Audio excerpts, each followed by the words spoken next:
Haastetaan me. Moi! Buenos dias!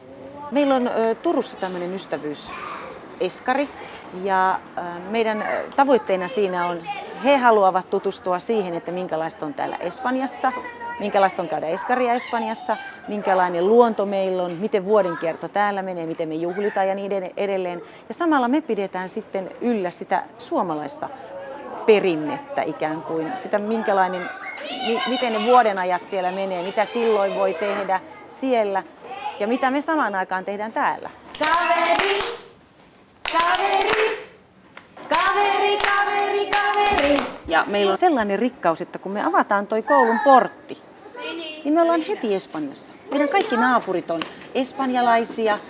Me tänään puhumme pienen tovin kekestä eli kestävästä kehityksestä.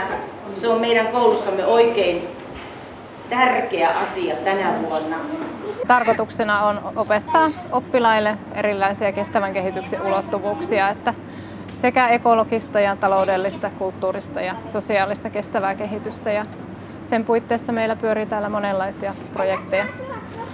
Meillä on tämä kummilapsi Melvin Hondurasista ja sen puitteissa sitten esimerkiksi lähetetään avustuspaketteja Hondurasiin. Eli tarkoituksena meillä on täällä kasvattaa näistä meidän ihanista oppilaista tulevia maapallon kansalaisia, ei pelkästään pienen kylän oppilaita, vaan sellaisia, jotka ymmärtää monista kulttuureista ja on suvaitsevaisia.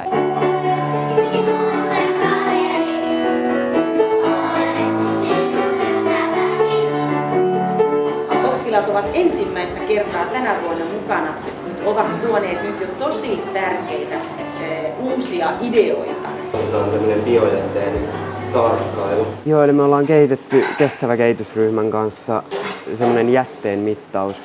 Eli me mitataan tiettyinä päivinä, että paljonko ruokaa menee hukkaan. Oppilaat on tehnyt tämmöisiä kylttejä, että ihmiset muistaisi mahdollisimman hyvin, että tämmöinen projekti on käynnissä.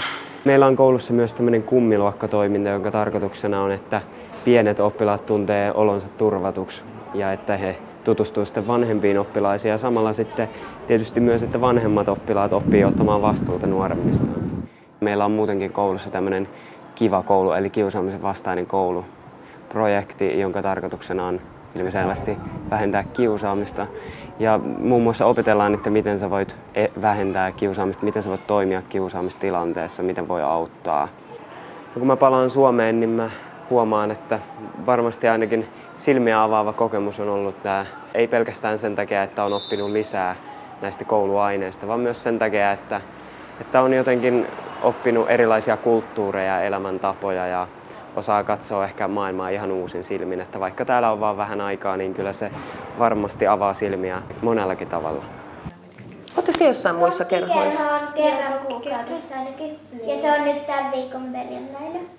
Meidän koulussa on erilaisia kerhoja, kuten draamakerho, kokkikerho, tämä mediakerho ja sitten erilaisia liikunnallisia kerhoja. Se lukee, just niin kuin koulun lehti opettaa semmoisia tärkeitä taitoja oppilaille. Just tiedonhakua ja kirjoittamista, lukemista, ajattelemista. Kaikkea siitä, vähän sama kuin äikkä, mikä on, niin kuin tukee kaikkea muuta oppimista.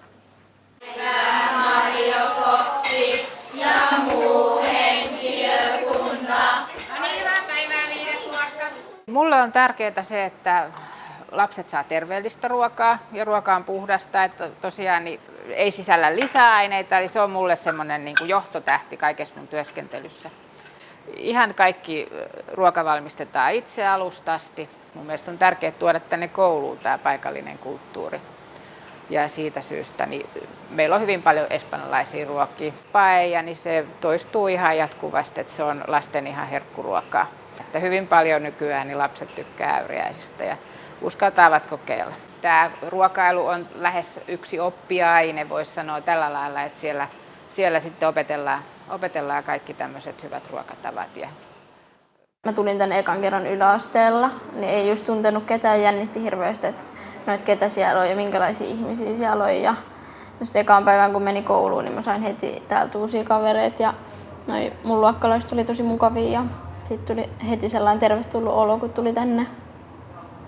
No mä oon ollut nyt eka vuoden lukiosta olin täällä, sitten olin 2 jaksoa kakkosvuoden lukiosta täällä ja sitten tulin nyt vielä 1 jaksoksi tänne kolmosvuodelle ja sitten muuten on ollut Suomessa, on ollut lukiossa.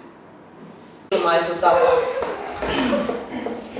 Monien vuosien päästä huomasimme, että jokin on vialla. Joku oli kadonnut silmistäsi. Se elon virke. Niin kuin numeroihin ei ole mitenkään vaikuttanut. Että sekä täällä ja Suomessa on ollut hyvin, että niin kuin hyvät numerot eikä ole vaihtunut. Että on tosi helppo ollut vaihtaa kouluun ja aina on helppo ollut tulla tänne. Täällä ehkä tutustuu silleen helpommin ja kaikki on vähän avoimempia. No täällä Aurinkorannikolla just opettajat on silleen, tulee mun mielestä paljon läheisemmiksi, koska on pienempiä ryhmiä, niin sitten niiden kanssa on ehkä vähän rennompi tunnelma kuin Suomessa. Ja sitten täällä on just se, että opettajat pystyy keskittyä enemmän yksittäisiin oppilaisiin, ettei niiden tarvitse niinku tavallaan isoa ryhmää pitää. Finish values. So accomplishing goals. Meillä on täällä ylioppilaskirjoitukset on ihan samalla tavalla kuin Suomessakin. Että voi kirjoittaa kaikki samat aineet. Se ei ehkä tunnu niin viralliselta tai sellaiset pelottavat se tilanne.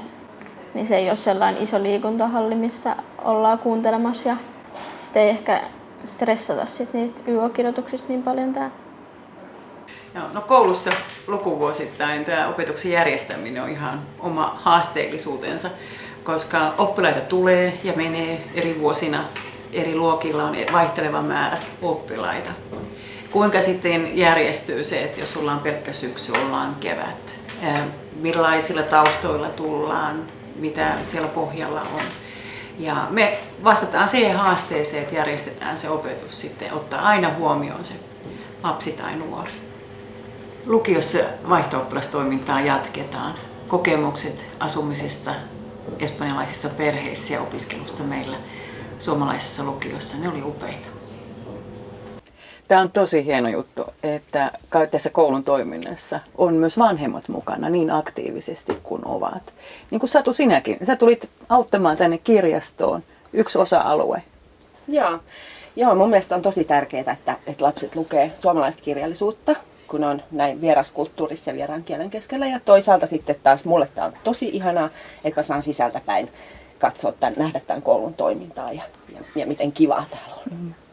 Ja tämä kaikki luo sen upean me-hengen, mitä meillä tässä koulussa on. Tervetuloa! Alla palmupuiden ja luona aaltojen. Tää koulu suomalainen, niin sinivalkoinen. Jos tahdon tunnen, haapumetsän tuoksu. Olla täällä koulussa töissä. Tää näkee ihan